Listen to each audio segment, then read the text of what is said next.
I was reminded of a story recently that I experienced when I worked at Centos. So when I first got out of college, I graduated. I got to play baseball at a school called Charleston Southern University. It was an absolute blast. I loved it. Got to be a team captain. It was Division One. I always wanted to play Division One baseball. Had a good career, but wasn't good enough to play pro. And so at some point, I was like, well, I guess I got to get a job. I think my mom was worried about me getting a job because I was kind of just like chilling for a few months after I graduated, like working baseball camps. But I eventually, nonetheless, got a job at this uniform company called Centos. And so my job was essentially wake up at 4 o'clock in the morning, drive to the plant, and then load up my truck. So I had this big box truck. And I loaded up, and then I'd go out for the next, call it 10 to 12 hours, and I would deliver clean uniforms. I would pick up customers' dirty uniforms. I would deliver floor mats. I would deliver urinal cakes. All the guys, if you're ever standing up taking a piss in the urinal, the little things that sit in the bottom of it that make it smell better, I'd pick up the dirty ones and throw them in the trash. Paper towels, air fresheners, all this different stuff.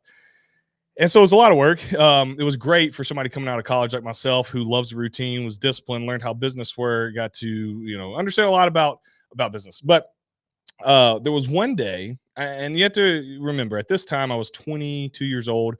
I was so confident that I was on the side of cocky, and so I could see where folks maybe would be a little intimidated by me, or more so, they didn't even like me. And so, a lot of times the way I acted back then, it was a bad thing. But in this particular case, my zest ended up working out for me. So there was this customer. It was a large trash service. If I said their name, you guys would know them. They're all over the country. And they were located in Charleston, and they were all in my route. Okay. So my job wasn't to make big sales of new equipment. So I could like add on little sales items that like from my route, like an air freshener or paper towels or whatever. But if somebody was buying a big thing of boots or new uniforms or whatever, there was like a different salesperson for that. And so these salespeople within our organization have been working to close this large boot deal for, I mean, it was going to be huge. It was for the entire trash plant. They've been working on this thing for 2 years and they couldn't get it done. And so I actually was back from my route one day, and I'm in the office doing my paperwork, getting ready to go home. And I hear them talking about how they can't get this deal done. They've been working on it for almost 2 years. And so I'm 33 at the time of this recording. At the time of when this happened, I would have just turned 22. Okay. So this is over a decade ago, but I thought I was something. So I walk in there, I say, y'all can't close this boot deal. And they kind of, here's the new guy, young guy. No, we're going to get it working on it. How about this? I'll close this boot deal by the end of the week. I'll have a purchase order. The deal is you got to give me half of your commission. So I'm just coming up with this off of my head, like out of nowhere, not thinking that they'll really let me do it. Bro, they kind of hem and haw for a second. It's the service manager and it's the inside sales rep. And the inside sales rep looks at me and goes, you know what? Fine. You got a deal. Now, he did say, this showed me his insecurity. He's like, if you win it, I'll split the commission with you, but I don't want to hear you going around saying, oh, I had to go close Josh's deal for him, blah, blah. He was like real worried about that. Didn't want the GM finding out that I did. I said, dude, you don't have to tell a soul. It's good enough for me just to be able to say that I went and closed this deal and you couldn't. I'll know it internally and I'll get half of your money. And so I'm broke I think my salary is like $40K, right? And I got $65,000 of student loan. I was like, hey, anything for an extra buck. So I remember I go to this trash service the next day, driving this box truck, and I'm like, God, now I got to close this deal. I'm really going to look like an idiot. So I roll in. This is this big dude who was my contact. He was scary, man. He had this massive office, deep voice, like very methodical. And I don't remember all the details, but I remember sitting down with him and saying, hey, will you tell me a little bit about where you guys have been on this journey? I just heard the guys talking. And, they said, y'all are having trouble coming to agreement. I was like, dude, I work with these guys every week. I'm at their location. Let me just go talk to them, see if I can figure out, if I can help them out. And that's what I told the guy my story was. And I said, so here I am. I just want to see if I can help get the deal done because you guys are my customers. And I want to take care of you.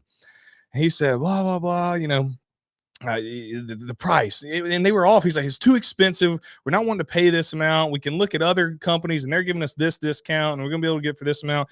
And so I said, okay, is it just price for you? He said, yeah. I said, okay, let me make a couple phone calls real quick. Let me see what the deal is internally with price. Let me come back to you. He said, all right. And so I go back and I call my managers And I say, hey, it's just a pricing. We're only off by a couple $1,000s. I think the whole deal was 30 or 40 grand. I was like, is there a way we can come down on this particular boot, or is there another boot that I could offer that's less expensive but give us more profit? And they were like, well, as a matter of fact, if you could convince him to buy this different style of boot, it's going to be cheaper for him, but it's going to be more profit for us.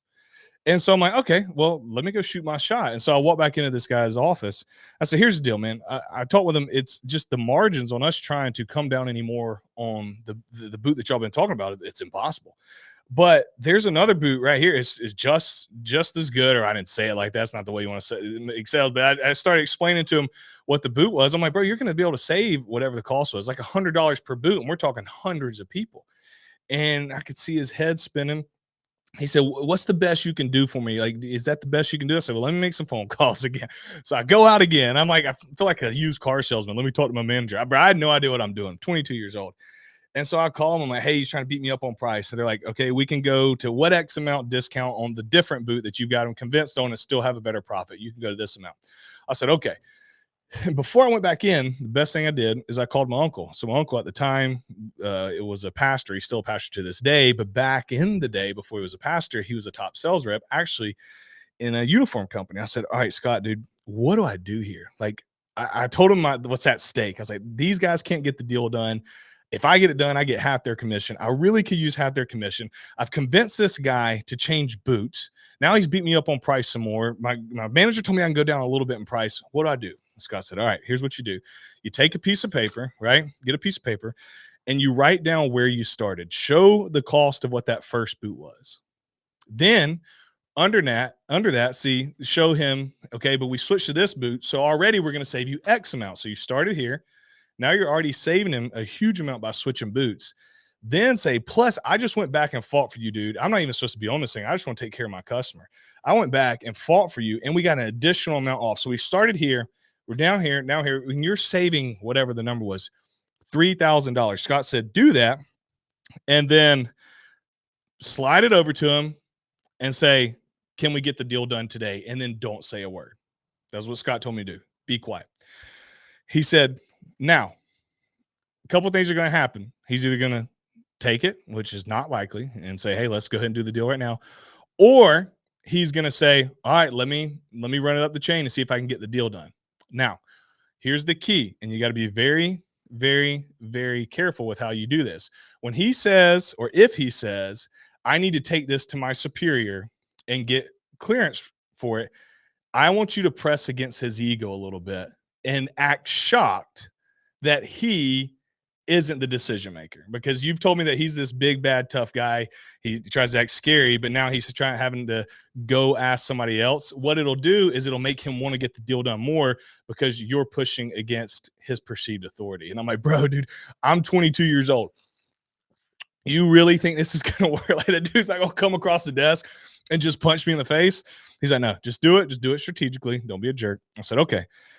So, bro, my heart's racing at this point. I'm sitting in my little truck outside. I'm like, all right, I'm going back in. Whatever the guy's name was, roll back in his office. I do what Scott tells me. Take it, and I show him where we were, where we're at. Turn and say, can we get a deal done today?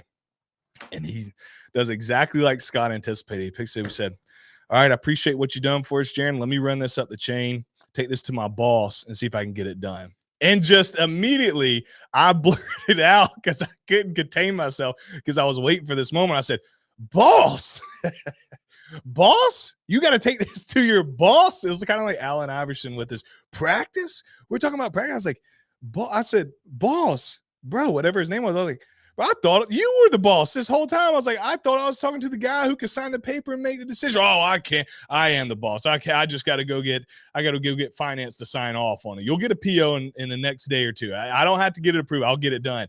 And it was amazing. It worked. I was like, I was so nervous. I'm like, boss, thought you were the big guy in charge. And I didn't know how he was going to react. And he reacted the right way, saying, I am. I just got to go get it signed off on. No lie. Guy calls me the next morning, says, Jaron, I got your purchase order sitting here. I told you I could make the decision. And I drive back over to Dorchester Road to this garbage company in Charleston, South Carolina, pick up his PO, drive it back to the location because that was a Friday because I had them on my route on a Thursday. So he calls me Friday morning. I go out of my way to get it. I'm fired up. Drive back to the plant, grab the purchase order, slam it on the inside sales doors desk. And I say, what took you 2 years took me a day. Let me get half that commission. Bro, to this day, it is one of the greatest moments of my life in the working world. One of the absolute greatest moments in my life.